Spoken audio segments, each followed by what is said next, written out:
Hey, what up, YouTube and Facebook? Oh, okay, let's just adjust here the chair. Hey, what up, YouTube and Facebook? It's Mairo Vergara here again with one more video in English. Today we're gonna talk about phrasal verbs. So phrasal verbs, a lot of people that study English, they like to talk about phrasal verbs. There are, a ton of books about phrasal verbs, and apparently phrasal verbs are very important if you want to, learn English and become a fluent English speaker. But the thing is, a lot of people, they talk about phrasal verbs and they think I've been studying English for quite a while and I think it's time for me to just, learn some phrasal verbs. Yeah, man, I've been studying English for a year and a half and I'm fluent, I'm doing pretty well. Yeah, man, you're doing pretty well. You can speak, you understand the language. I think it's time for you to learn some phrasal verbs. Yeah, man, definitely. If you want to really go to the next level, when it comes to speaking English, I think phrasal verbs is the way to go. Yeah, man, definitely. Phrasal verbs are the shit. You gotta study some phrasal verbs. Fuck it. Phrasal verbs. It's like just the word phrasal verb, it seems so important and so cool, I don't know, that people just want to learn phrasal verb. They don't even know what a phrasal verb is, but still they think, I should learn some phrasal verbs. So the thing is, in this video, you're finally going to learn what is a phrasal verb. I'm gonna teach you 3 different things. Number 1, what is a phrasal verb? Number 2, how you should study phrasal verbs. And number 3, it's a secret, it's a surprise. So you gotta watch the video till the end to, find out what the surprise is. So let's get down to brass tacks. Number 1, what is a phrasal verb? So in English and in Portuguese, I don't know, Japanese, Chinese, Russian, any language, you have verbs. You got a lot of verbs. For example, work. So work is a verb, right? This is a verb. Now, English is a little bit weird. I don't know why. They have like regular traditional verbs such as work, but they have like a different kind of verb such as work out. Put it here, work out. So you see, this is one verb, work, and it has a meaning. Now this, work out, is another verb. So this is not like work, it's not like the verb work plus the preposition whatever, out. Work out is a verb by itself formed by 2 different words. So you combine the word work with the word out and you have like a totally new word, which is work out, which is a verb which we call a phrasal verb. So you see the difference? It's a little bit confusing, but let's simplify things. This is a verb, okay? Work, grammatically, we call this a verb. And this is also a verb. It's just another verb with a different meaning. So this has one meaning, like work. The meaning is like I work as a teacher, whatever. Now work out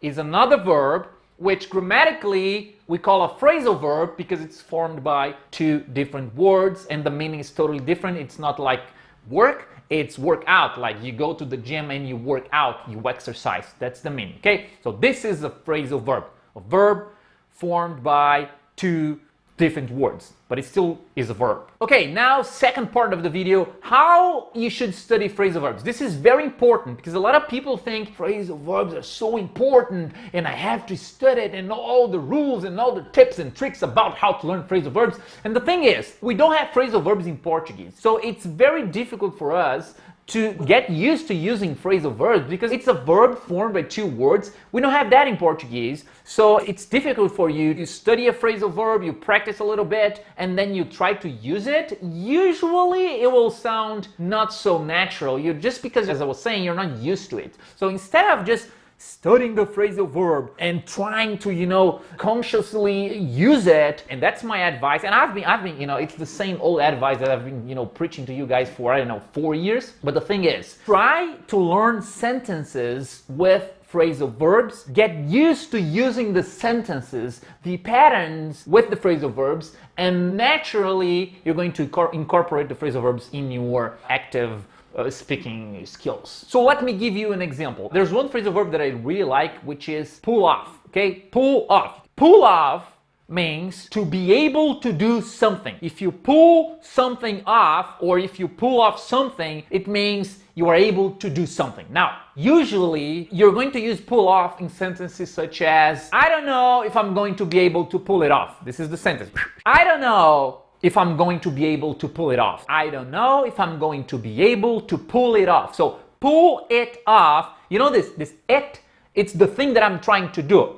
I'm trying to do something. This something is it. So pull it off means to be able to do it. It's even a little bit complicated to explain, but the meaning is super easy to understand. Pull it off, be able to do it. That's the meaning. And then what you do, instead of studying and try to think about when you use the phrasal verb pull it off, in which kind of situations or which kind of sentence should I use pull it off, you just learn how to say, let's see if I'm able to pull it off, or don't worry man, I will pull it off. You know, you just learn simple sentences with the pattern pull it off.